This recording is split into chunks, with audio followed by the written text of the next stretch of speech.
Watch this anime.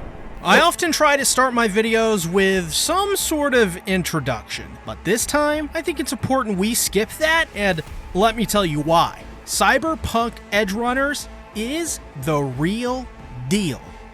Upon binging the anime in less than 24 hours, Trigger's new tie-in anime to Cyberpunk 2077, the much maligned video game that became the internet's favorite punching bag that scored a huge W with their latest updates, patches, and announcement of their new expansion, Phantom Liberty.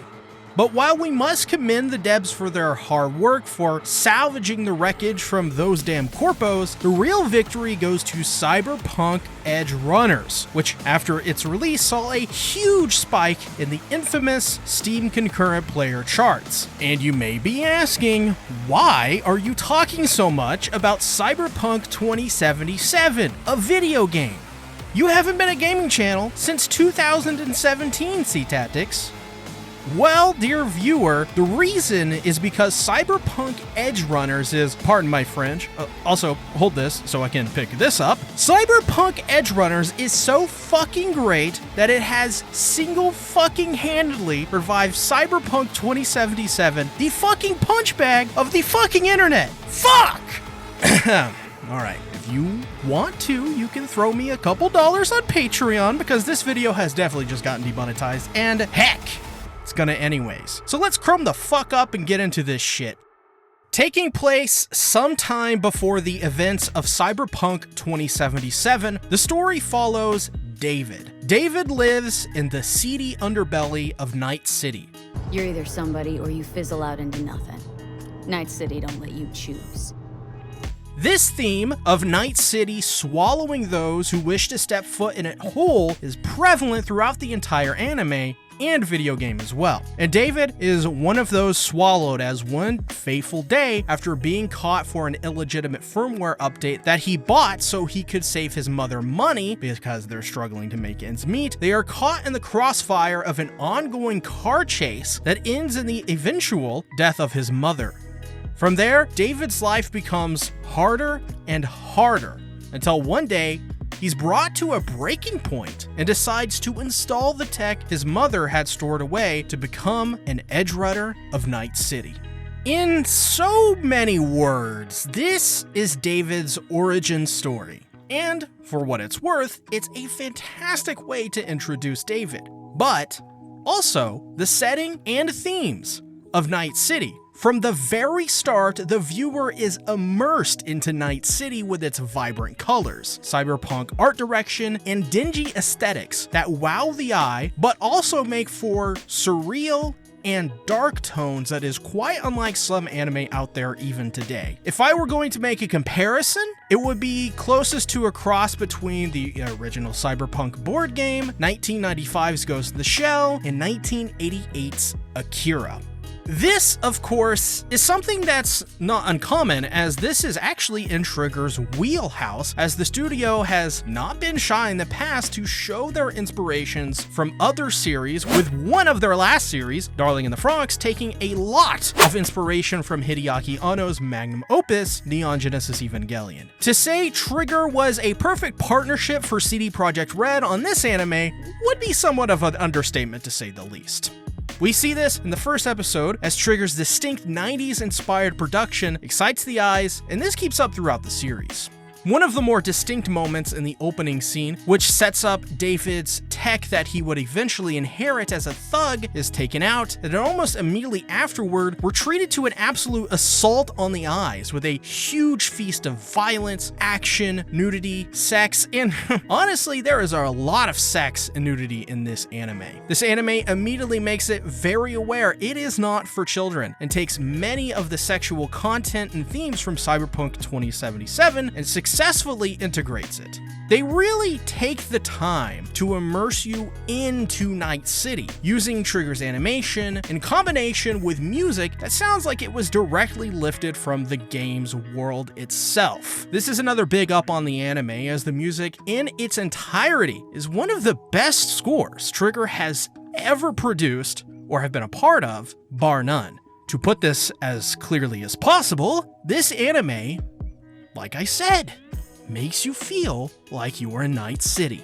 It's just one of the biggest factors of this anime, and it plays a huge role in a lot of the characters. David, in this sense, is a really good main character, that throughout the series, he loses his humanity ever so slowly, signaling that the biggest villain is not Faraday or Atom Smasher, it's the city and setting itself. This place changes anyone who lives in it to become less than human.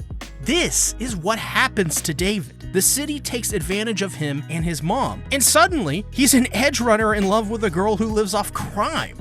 You really get the sense that throughout, David should have turned his back to it all and ran away with Lucy the moment they fell in love. But that just never happens.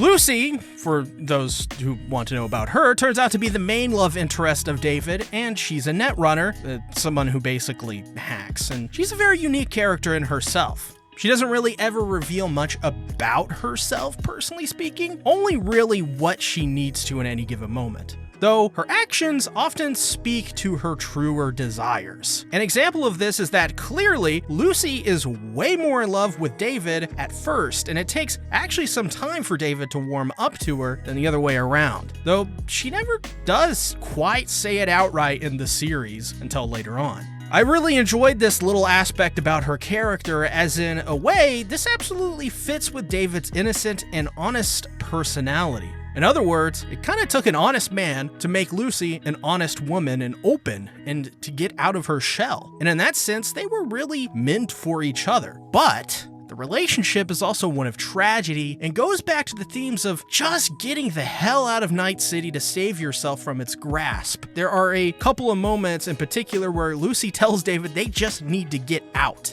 But that never ends up happening and in turn causes their downfall. Though this really makes me want to mention another sort of, well, love interest for David, I guess. Rebecca. By far one of, if not the best character in Edgerunners, which is surprising to say. She really has stolen the heart of anyone who watches this anime, and for good reason. She's loud, abrasive, foul-mouthed, and is the most entertaining character with some of the best lines you'll ever hear in an anime. This is a character meant for Cyberpunk as a whole, and I kinda wish she was actually in the game in some form as well. I find her soft spot for David so infectious, as she can't help but to like him in this really, well, cute and innocent way. You think a girl like Rebecca wouldn't be into that sort of mushy stuff, but she is. And it's that subtle thing combined with her abrasive and loud personality that makes her so memorable. And in that sense, it's a shame when she actually does die at the end of the series. But to be fair, she died in the best way possible to Atom Smasher. I mean, that's not going out in some weak manner.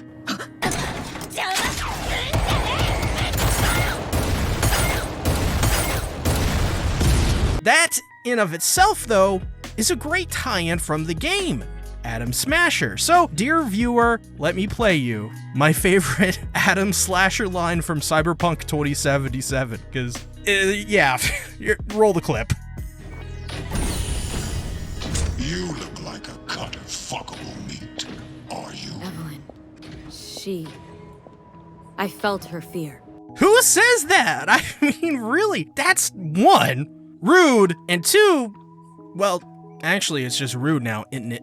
Though I also want to give a brief mention to another one of my favorite characters in this anime. I want to talk about Maine, as he's an integral character to the development of David. He's your typical edgerunner, but what sets him apart is the cybernetics he has installed slowly but surely causes Maine throughout the series to fall to cyberpsychosis, which for Maine is in the form of his gear causing himself to essentially lose his mind and go insane. These started with twitches, then would eventually end up in hallucinations that would be his downfall. Though when he would have these hallucinations, they would be broken by Dorio. the woman he is in love with, and another member of the group. She in herself as a character is fine, nothing much to write home about, but she's definitely defined by her relationship with Maine at the most. This all comes to a head when Maine succumbs to cyberpsychosis one final time during a failed attempt to gain info from Tanaka, and the NCPD are called in to rescue what's left of the sad sap. This results in a climactic battle in which Maine and Dorio hold off the NCPD, that is, until Maine starts hallucinating. Dorio, seeing this, tries to get him to snap out of it, which is when an NCPD officer shoots and kills Dorio, sending Maine off the deep end. This would ultimately result in Maine slaughtering them all and then killing himself in an explosion. Obviously, David goes on to mirror Maine along with his tragic relationship with Lucy in the series, which is where one of the main themes keeps kind of coming back in. Save yourself before Night City takes your humanity, people. So the real question, because I can't spend this entire video talking about Cyberpunk, though next week we're going to have a extended talk about this series, so subscribe and ring the bell for that. The real question is Cyberpunk Edgerunners Trigger's next masterpiece. That is a sentence right there. In other words, is it better than Kill La Kill? To put it simply, yes. I think Cyberpunk Edgerunners is on the level of Kill La Kill. And believe me, viewer, actually coming to that conclusion was much more difficult than you may think. So here is why I think Cyberpunk Edgerunners is up there with Kill La Kill and will probably be seen in a few years as one of the best anime they have produced. To me, a masterpiece, first of all, is not talking about a flawless experience. Let's go ahead and dispel that right now. The reason for this is because you will never, ever find a series that is made flawlessly. If you do, send me the link. I'll give you $1 million. This is because humans themselves are flawed, and it's the flaws which make it better in most instances.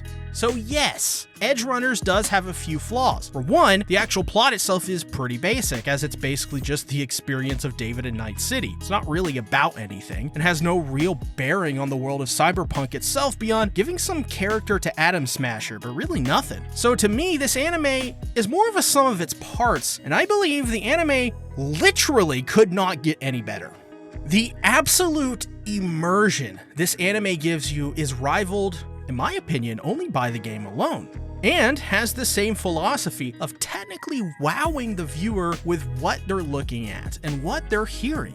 It captures a moment in time in Night City, and I honestly believe that no other studio could have replicated what Trigger was able to pull off here. Even the music itself is some of the best music in anime I've heard, having a diverse soundtrack from traditional OST, EDM, electronic, and various genres of rock music. It even has Franz Ferdinand in the opening. All of it makes you say to yourself, wow, I could really hear this if I took a stroll down Night City, and I don't know why you'd do that in the first place, but the technical aspects from visuals to what you hear is detrimental to what makes Edgerunners great. In other words, it does a lot of the heavy lifting.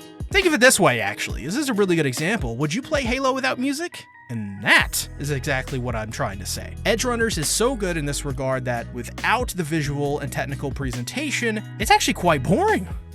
That is to say, the other aspects can't go unnoticed either. Characters in this anime, from David and Lucy to Faraday, are some of the best characters Trigger has produced. This is because, surprise, they all have defining character traits that are simple to understand almost immediately. We know from the get-go that David is an innocent kid that's being corrupted by Night City. We know immediately that Lucy has a tough external shell and hides away her true feelings. Faraday, we know, is a pretty bad dude who is using the Edgerunners to his gain. And it's only a matter of time until they're disposed of and shit hits the fan. In that sense, the show is very simplistic with its presentation in regards to characters. But that is exactly what makes it great. It's simple and effective and done so well that every character I saw in the show, I wanted in some way to either see more of them or thought they were perfectly used.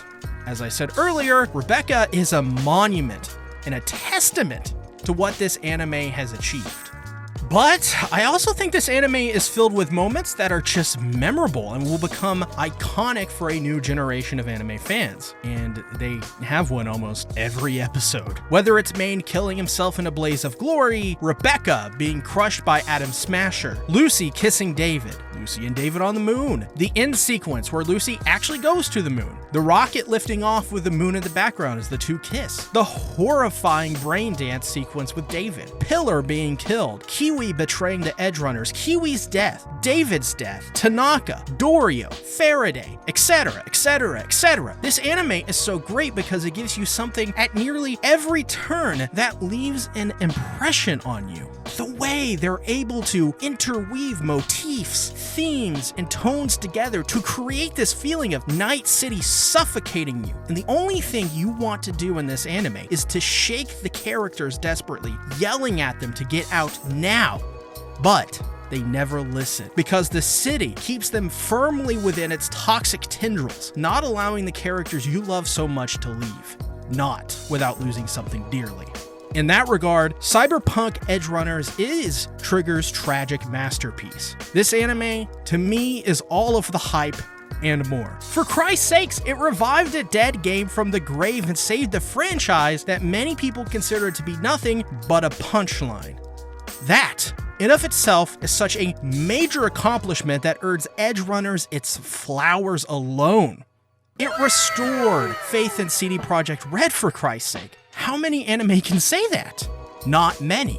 And in that regard, I wouldn't be surprised to see more anime series based on popular games to start coming out more and more because of how wildly successful this was for CD Projekt Red. So, does Cyberpunk Edgerunners stand with Kill la Kill as Trigger's best? Yes, and in some instances, it is even better. Though, that will be down to preference.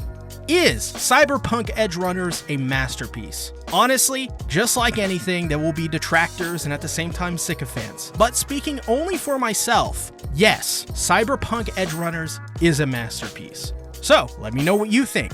Is Cyberpunk Edgerunners a masterpiece? Will you be playing Cyberpunk 2077 because of this anime? Let me know in the comments below. And if you're new to the channel, I cover seasonal anime like Attack on Titan, upcoming Chainsaw Man, Bleach, and others, as well as my Patreon exclusive One Piece series where I read through the manga arc by arc. Thanks for watching. Bye-bye.